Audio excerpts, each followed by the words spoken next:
네, 예레미야 선지자를 통해서 하나님 주시는 말씀입니다. 예레미야는 진실한 하나님의 선지자죠. 그런데 예레미야와 동시대에 있었던 거짓 선지자들도 있습니다. 하나님께서 하나님의 말씀을 하나님의 백성에게 전할 때 선지자를 세워서 그를 통해서 말씀하시죠. 그러니까 선지자는 하나님의 대변인입니다.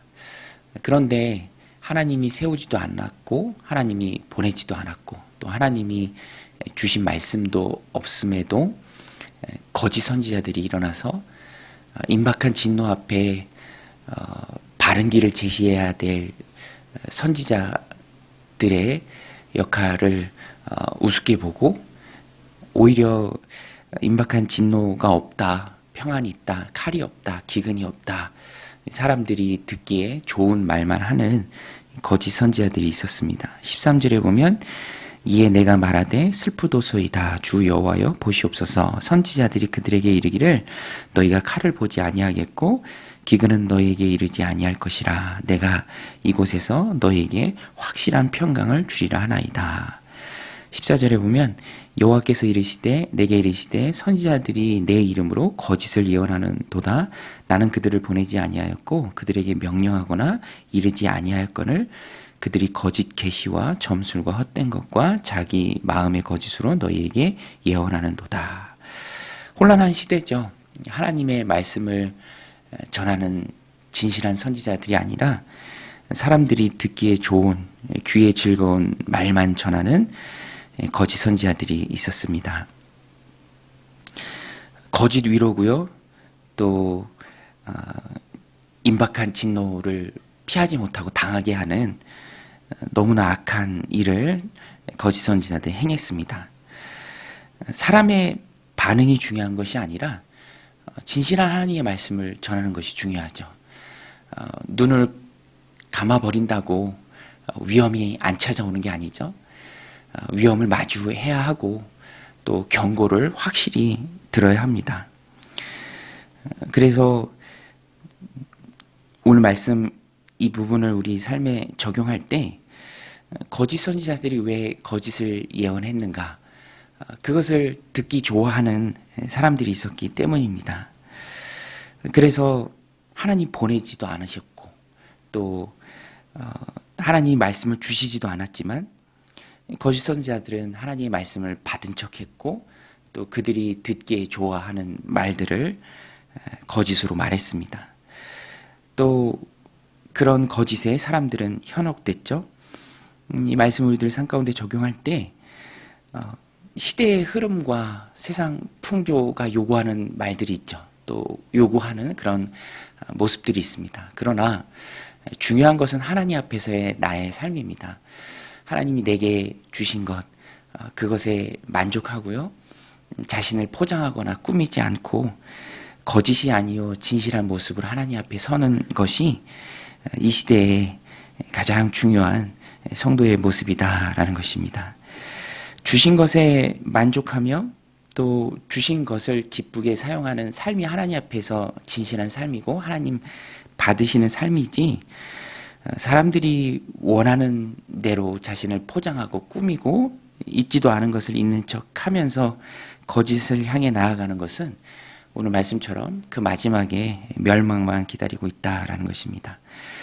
꾸밈 없는 진실함이 하나님 앞에 건강한 모습이고요. 남에게 보이는 것에 그래서 우리는 집착하지 말아야 합니다. 하나님 앞에서의 삶, 거짓 선지자들에 대한 분명한 하나님의 경고를 우리는 잊지 말고 기억해야 합니다. 이런 거짓이 난무할 때 그래서 그 예언을 믿는 백성들도 멸망을 향해 나아갈 때 그들을 바라보는 하나님의 마음이 오늘 말씀 17절에 기록되어 있는데요. 너는 이 말로 그들에게 이르라 내 눈이 밤낮으로 그치지 아니하고 눈물을 흘리리니 이는 처녀딸 내 백성의 큰 파멸 중한 상처로 말미암아 망함이라. 하나님께서는요 이 말씀처럼 심판에 대해서 하나님이 심판을 하시지만 그 심판 자체가 하나님의 목적과 뜻은 아닙니다. 그래서 하나님은 그 가운데서 슬퍼하십니다. 하나님의 백성이 파멸로 고통당할 때, 또 중한 상처로 망하는 길을 걸어갈 때 하나님께서 슬퍼하십니다. 성도는 이런 하나님의 마음을 헤아려 알아야 합니다. 이런 슬픔을 원인 제공한 사람들이 바로 하나님의 백성이라고 일컬어지는 사람들이죠. 우리는 하나님께 기쁨이 될 수도 있고요, 또 하나님께 큰 슬픔을 드릴 수도 있습니다. 그 두 가지 가능성이 동시에 우리에게 있죠. 성도는 마땅히 하나님께 기쁨이 되어야 합니다. 하나님의 마음을 헤아려야 알죠. 내가 이러한 일을 행할 때 하나님 얼마나 마음 아파하실까, 또 슬퍼하실까, 근심하실까 우리가 깨달아야 합니다. 그런 하나님의 마음을 바로 깨달을 때 오늘 본문의 마지막 부분에서는 선지자의 탄식이 나오는데요. 이 내용이 하나님께 드린 기도입니다. 그래야 하나님의 마음을 알고 하나님의 슬픔을 이해해야 하나님 앞에 바른 기도를 드릴 수 있습니다. 오늘 본문에 보면 끝까지 하나님 앞에 간구하는 바른 기도를 드리는 예레미야 선지자의 모습이 나옵니다.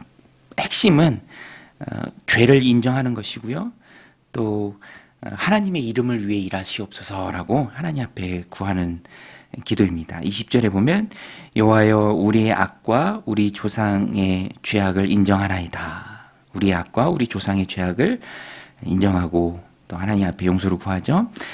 우리가 주께 범죄하였나이다. 21절에 주의 이름을 위하여 우리를 미워하지 마옵소서. 주의 영광의 보좌를 욕되게 마옵소서. 주께서 우리와 세우신 언약을 기억하시고 패하지 마옵소서. 바른 기도입니다. 우리가 죄인입니다. 죄를 지었습니다. 우리 조상들이 죄인입니다. 우리가 그것을 인정합니다. 그러나 우리를 주의 이름을 위해서 미워하지 마옵소서. 주의 영광의 이름을 위해 일하시는 하나님을 기억합니다. 출애굽 때 모세가 드린 기도죠. 이스라엘 백성들이 출애굽하면서 엉망이었죠. 금방 우상 숭배로 넘어갑니다. 그때 하나님께서 멸하고자 하실 때 모세가 기도하죠. 하나님의 이름을 기억하시고 이 백성을 용서하옵소서. 하나님이 그렇게 출애굽시키셨는데 금방 하나님의 백성을 멸했다고 하면은 그것을 들은 이방 사람들이 어떻게 생각하게 하겠습니까? 절절하게 하나님 앞에 모세가 호소할 때 하나님 그 기도를 들어주십니다.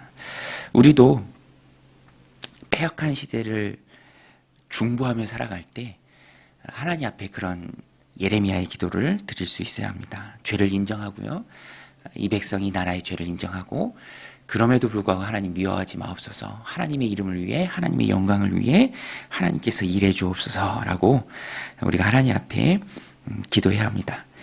그리고 중요한 부분이 22절에 나오는데요. 오늘 전체 본문의 핵심과 같은 말씀입니다. 하나님을 소망하라. 하나님을 앙망하라. 22절 이방인의 우상 가운데 능히 비를 내리게 할 자가 있나이까. 하늘이 능히 소나기를 내릴 수 있으리까. 우리 하나님 여호와여 그리하는 자는 주가 아니시니까. 그러므로 우리가 주를 앙망하옵는 것은 주께서 이 모든 것을 만드셨음이니이다 하니라. 선지자 기도의 핵심입니다. 우리가 주님을 소망합니다. 앙망한다라는 것이 소망한다라는 것이죠. 주님을 바란다. 비를 내리시는 분은 하나님이십니다. 하늘이 소나기를 자체적으로 내리는 것이 아니라 이방 우상 중에 비를 불러오는 신이 있는 것이 아니라 우리에게 비를 주시는 분은 하나님이십니다. 선지자가 그것을 바로 깨닫고 그 하나님을 인정하면서 하나님을 소망하며 드리는 기도입니다. 오늘 우리도 어려운 시대, 참으로 힘든 시간 속에서 우리가 해야 할 단 한 가지가 있다면 그것은 하나님을 의지하는 것이고요, 하나님을 소망하는 것입니다. 하나님께서 이루실 것이다. 하나님 중심의 삶을 우리가 살아가는 것이죠. 보이는 상황은 부담스럽고 또 어렵고 또 힘들지만 그럼에도 불구하고 비를 내리시는 분은 하나님이시고 해결해 주실 분은 하나님이시고 이루어 주실 분은 하나님이시기에 내가 이 땅에서도 하나님만 앙망합니다. 하나님만 소망합니다. 나의 약함을 덮으시고 나의 죄악도 눈 감아 주시고 용서해 주시고 회복의 은혜를 주실 분은 하나님이십니다. 라고 우리가 늘 고백해야 하고요. 또 그렇게 바라고 소망 중에 하나님 앞에 기도해야 합니다. 여러분, 오늘도 우리의 모든 소망의 대상은 하나님이시고요. 우리가 해야 될 그 많은 일들을 내 힘과 상관없이, 나의 연약함과 상관없이 이루어 주실 분은 하나님이십니다. 비를 내리시는 분은 하나님이시죠. 그것을 기억하고 하나님만 소망하고 하나님만 앙망하며 나아가는 믿음의 백성들이 다 되시기를 주님의 이름으로 간절히 축원드립니다. 우리 같이 말씀 붙들고 기도하며 나아가겠습니다. 하나님 아버지,